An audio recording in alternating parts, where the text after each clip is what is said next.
about being rigorous when we define these things, because social workers in their mind are, oh my God, you guys are so not research-based. You know, it's like, what are you, 12? Except that's what I hear, because I'm all over the place listening to people who sound like the snotty 7th grade girl that's the mean one. And they're patronizing everyone else because they're the only ones that matter. So if you can give me a definition, then I'm done with you. It's like, well, this is, we really need those broad kind of understanding comments like this. Overwhelming events or events that render a child helpless or powerless, creating an ongoing threat. What we don't want is this is what happens to most of the kids that are trafficked. Now it's internalized, and now your perception of yourself is completely altered. And the world is scary. Now, interestingly, this is a tough picture to look at. We all were there. We all remember where we were. It's the JFK moment of our generation. And I remember it very well. My daughter had just started up here at sea. You know, she'd been here like a week. My wife was asleep. I was working out downstairs, and it's like, oh my God. And my daughter was like, had already called my wife. It's like, Mom, what do we do? And it affects people differently. And there was a school at Ground Zero that got vaporized when the towers fell. The kids made it out, but New York University was studying some kids inside that building. They worked with us later in a project, and they said, those kids went back to the site and went, where's the school? Where's my school? It's gone. And the kids that struggled before and had inadequate family buffering all had issues that were very severe when they went through this. And they predicted who was going to struggle based on the testing they had already done. Crazy. So it means different things to different people. This is a fun picture. I hope all of you had some of this. I had some of this. Bears and bears. Life is good. Well, here's the trafficked kid's perception of the world. Even the balloons are scary. And even the smiling, the frog, I love the frog, because kids often say, he looks like my uncle. He's kind of sneaky. The nice ones are worse, even when they seem nice. That's it, folks. So think about that. Everything. What was that? What was that? Hypervigilance is the term. Looking for danger on every corner. I don't care how nice your face is. You know, trust no one is the mantra. Because why should they? Why should they? And the parents, sometimes worse, because they've been in that system since they were little. The cycle of trauma now, we have my clinic, I see 3 6-year-old at-risk kids, 5 generations of sexual abuse. One family, 4 generations in the room together. It makes me crazy because I was the doctor for the mom when she was a kid, and I did not realize she was being molested by her stepdad. Because I never asked. I just treated her for bipolar more and more, until she got admitted to the psych hospital and told somebody there. And she was 15 by then. And then the next month, her best friend and all of her family members were killed in a car accident, and she ran away. Came back only because she was pregnant. And the mom said, the grandma now said, you know, you better not be pregnant. It's the first thing I said to her because she was throwing up when she got to the door. But this changed everything. So this, you'll remember this picture, I hope. So complex trauma is worse because it is relational.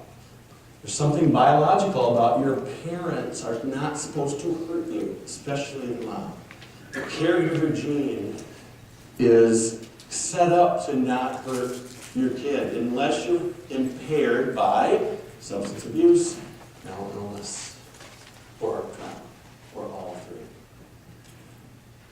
So relational trauma, and look at this, all these things happening at the same time, or sequentially. This is what you see in the kids that have trafficking. They have sometimes all of those. The average in our clinic, this is on, again, 3,800 kids, is 5.5 types of trauma. 5.5. In behavioral schools that we've worked in, 7. In JJ programs, 8. 8 types of trauma. Wow. But those kids are bad. Those kids are evil. Those kids don't care. Pipeline, school to prison pipeline. Yeah, well, that was a program that the state ran for a while, and not one word was mentioned about trauma the entire first day, and I couldn't last any longer than that. I wanted to hurl. How could you not mention trauma when you're there to help kids find themselves? And then 38% of our kids have diagnosed fetal alcohol syndrome. 38%. And now we know binge drinking, which is now the norm, in moms that use drugs, you don't always have the facial features that we use to diagnose. So it's probably more like 70% have some exposure. And wow, the system doesn't get this. There's a lot of folks that know a lot about FAS, and there's a ton of folks that know a lot about trauma, but very few put it together because it's hard.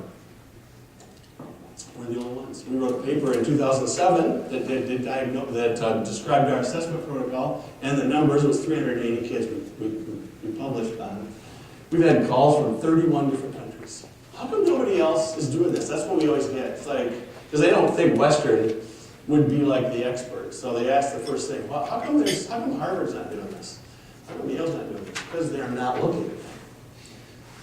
And the combined impact, my daughter, the PhD psychologist, I didn't tell you, but who was the high maintenance teenager, says this is the duh hypothesis. Like, how can it not be worse?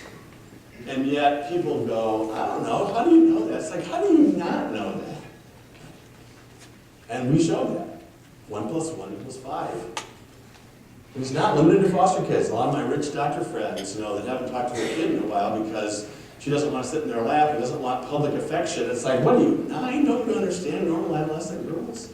They don't want you to leave. They just want you to stop hugging them in public.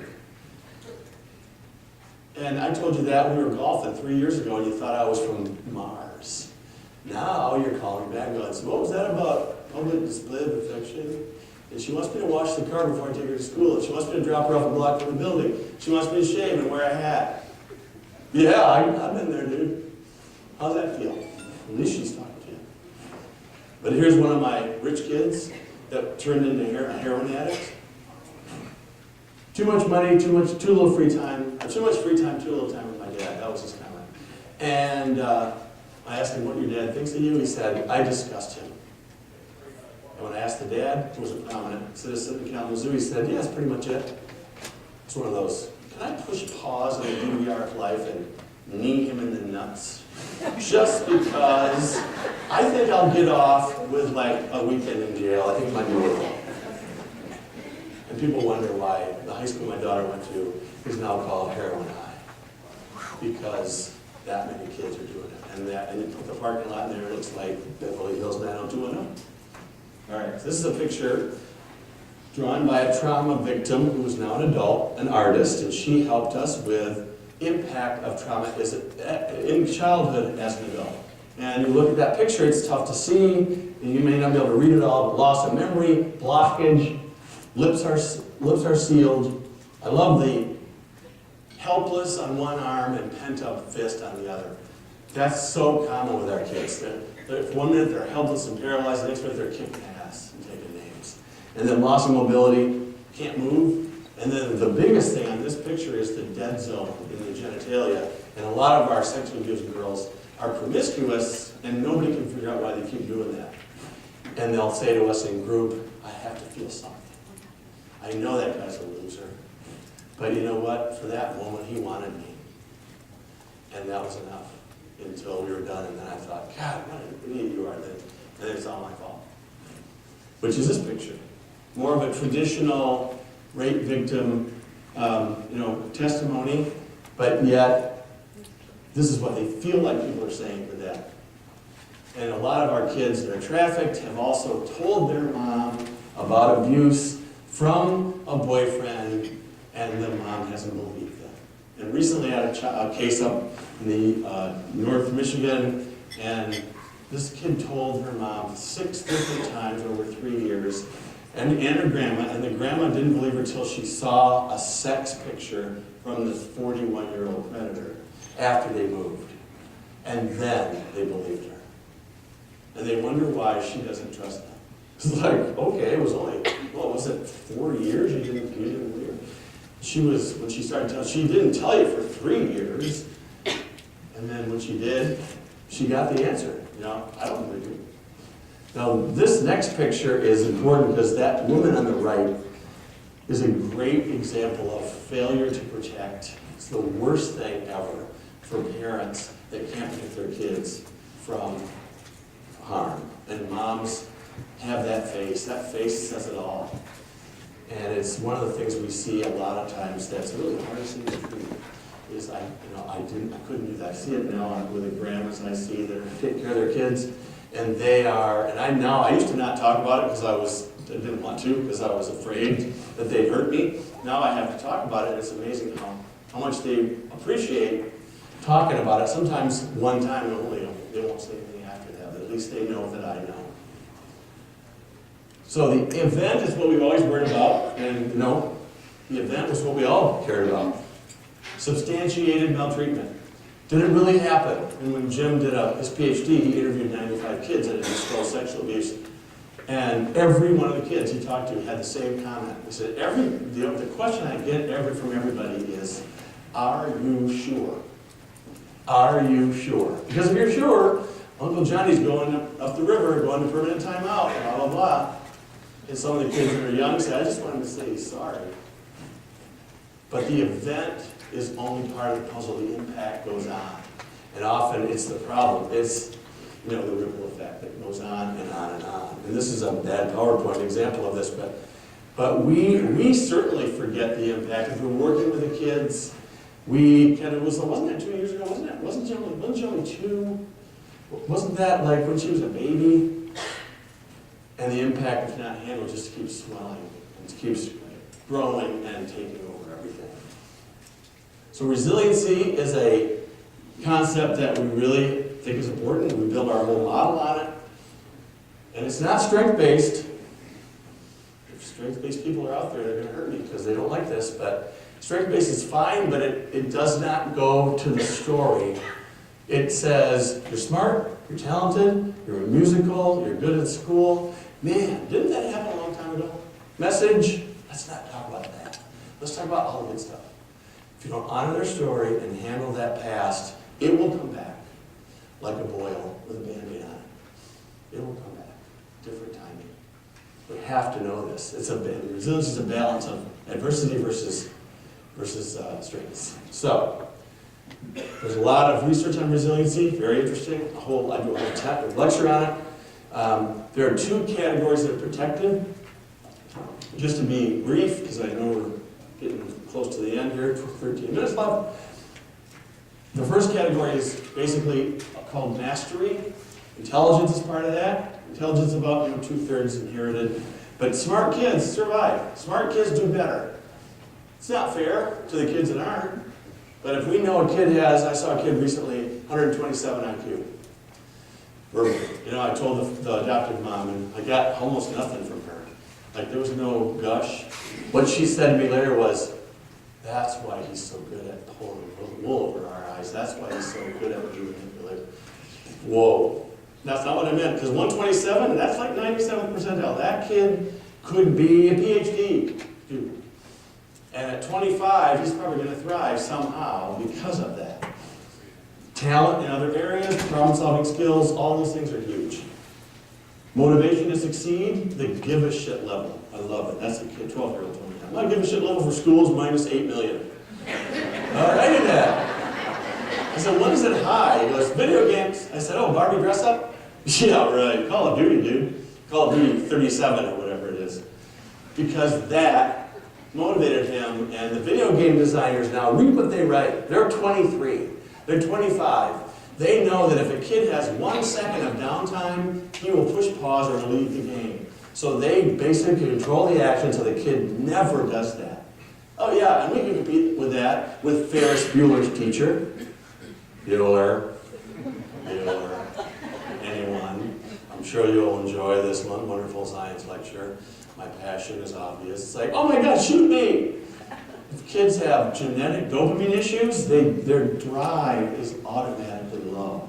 If they have it though, they're those kids that keep on ticking like the Timex watch. How is that kid walking around?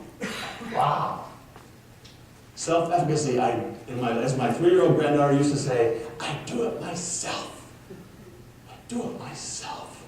And I watched that, and it's like, look at her. She just climbed Mount Everest. It was just building a fort on the couch. But wow, my daughter didn't, she didn't yell at her because a couple times it was like, honey, don't fall off. Flash forward to my own office. The 2-year-old sibling of the 5-year-old I'm seeing, he's doing that, and he's getting, if you fall, I'm not taking you to the hospital. Yeah, that's a good thing. That's his world. Yelled at for trying to explore. So those things, if they're not there, have a huge impact later, early childhood stuff. The next category, this is protective if you work on it and build it. The next category is relatedness, parenting. Obviously, that's why we work so hard to keep parents clean, because they're better parents when they're clean. I mean, that's not rocket science comment, but sometimes people forget that. Relationships with other adults. I tell this to teachers and docs and anybody who'll listen. Kids remember adults that came through for them. And sometimes it might be somebody who interviewed them in the ER. And that might be the only adult they can think of 10 years later. It's huge. One adult that's batshit crazy about the kid, as my friend Frank Menafort would say, the lawyer from U of M's law school, irrationally crazy about the kid. In spite of everyone going, you like that kid? He set his brother on fire. And one teacher said, I know he set his brother on fire, but he's so adorable. Well, he set his brother on fire because he wanted to see if that commercial for the wax actually worked. Wow, that sounds like really bad impulsiveness. And close friends, we have to help our kids be better friends because they're not. These two categories are protective. They stave off the impact of trauma. Now, we spend all our time and effort on this one, self-control, emotional regulation. That's what we do with mindfulness, occupational therapy, music therapy, yoga, medication. It's big because this will chip away at every gain you make in those other systems. So it's always, that's that balance we talked about. And then this last piece, we're not really sure where to put it in the research model because kids are so fluctuant about it. There is no God. How can a God be present if I got tortured for 4 years inside of a closet? And that same kid later said, but there was times that's all I had when I was in there. So, how does resiliency protect? And again, bad PowerPoint number 2. If we don't build it, it's the same old story. Impact, impact, impact. If you do build it, whoops, that slide didn't get in there. Then resiliency actually protects. I must have taken that out. Sorry about that.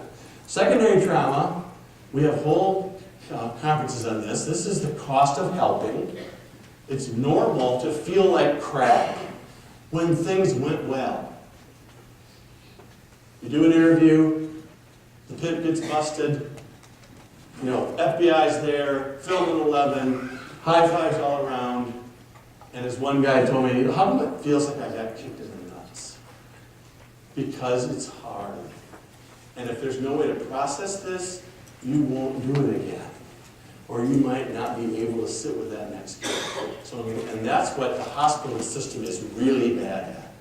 And we're working on that. Workplace violence, we did a conference in Bronson at Kalamazoo. Had a lot of people go, but our whole thing was workplace violence. We have to think about the violent, the perp as a traumatized guy. Because often it's a guy that's losing his wife, and he brought his daughter to the ER to get her mole checked out, and he got diminished and demeaned by a secretary having a bad day, and he tore up the place. And when the rent-a-cop came, the security guy with a flashlight, and got in his face, and he kicked him and knocked him out.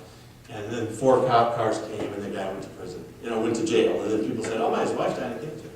So what? He cannot do that. Well, no, actually, look at the videotape. That's when he picked a fight with him. No, he did. Oh, my God, he did. A lot of my security cameras do that with staff and some of our kids. Let's look at that tape closely and listen to what she said. It's everywhere. Everyone feels it. It's the key to having a resilient workforce. You have to have a way of doing this. And we have a saying at CTAC, the fish rots from the head. The Godfather. The bosses aren't in charge, aren't in, you got nothing. I don't care if everyone else is in. If the CEO is kind of, sort of, good luck with that one. Because push comes to shove, budget cuts come, it's like, yeah, we're taking that out. Yeah, secondary trauma. That's bullshit anyway. Whatever. We got other things we can do. Okay, really? The resilient workforce, the only chance we have. We've been training social workers all over the state for the last 5 years, and Jim Henry's personally trained like 1,500 of them. It's like scary to think about that. Now we're training CMH people, and now we're doing climate and culture. We have a state contract with DHHS to get the bosses to get it. Now we have money to go, and they will get a whole day of us saying, you have to care about this. And doctors, and ER docs, the avoidance factor is powerful. I ain't going there. I don't go in there. The kid's throwing out trial balloons left and right, and if you're not seizing on the moment, that kid's like, yep, they don't care. Yep, same old stuff. Next. Recognition, have to know it's normal. You also have to have the support we talked about, and you can't forget, if you have untreated trauma issues, and you don't deal with them, secondary trauma is magnified. And I see that with lots of my primary care docs. They can't go there. They can't sit with a family where there's domestic violence because that's what they experienced. And they survived it. And they're distancing themselves. They don't talk to their family much. But as soon as it comes back, they can't sit there. And the kids look at them and go, oh my God, he went to that place that I go to. Where was he? Dissociative.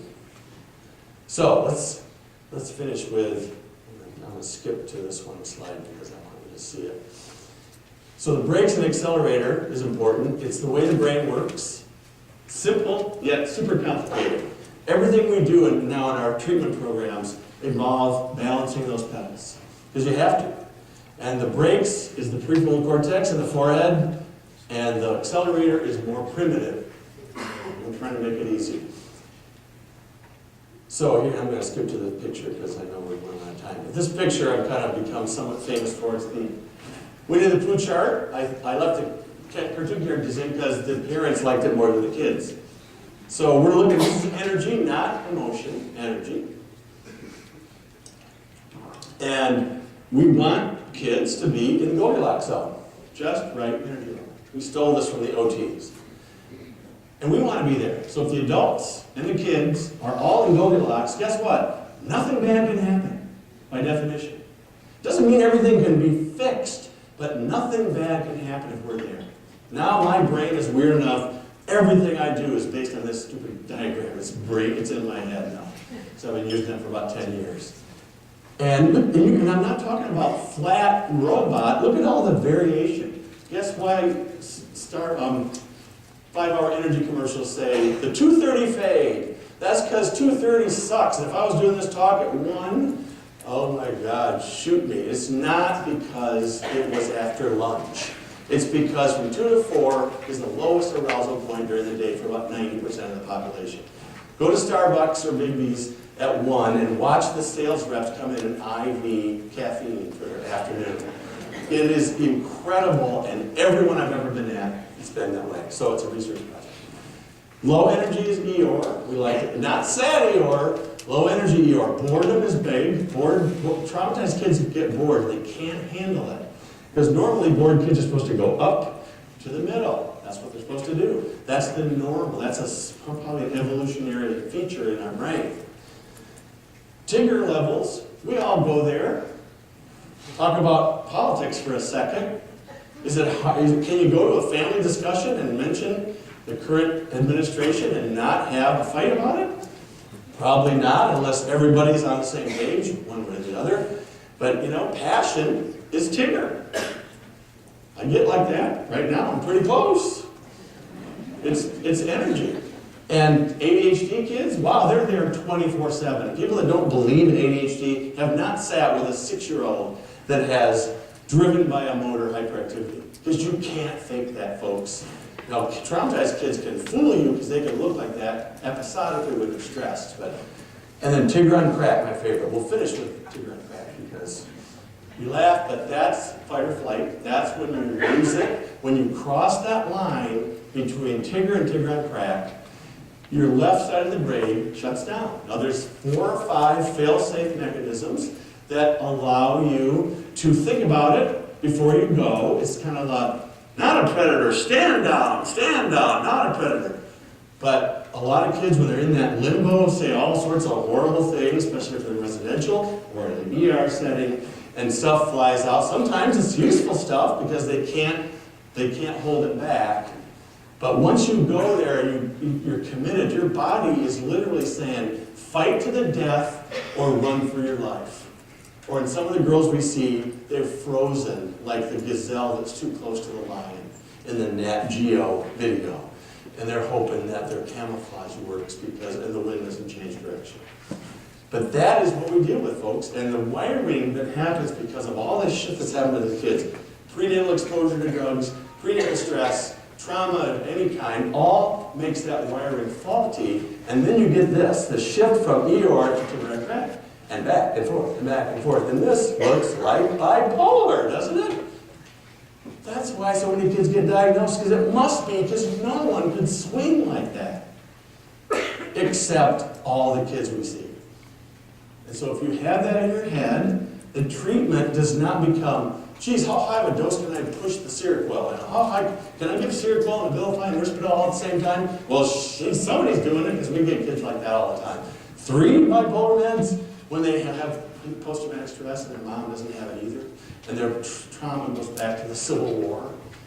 Wow. So that's the importance of knowing our kids and our adults and our parents, because all of them struggle with that. And some of us do because they pull us in. So we have to do whatever it takes for us to stay regulated and stay in that Goldilocks comfort zone. So my time's up. Thank you for having me. This was really fun.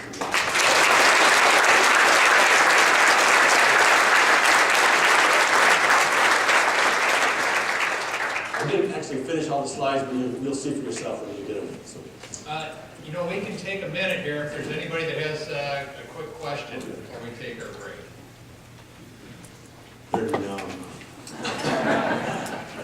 All right, we will be back starting up in 15 minutes.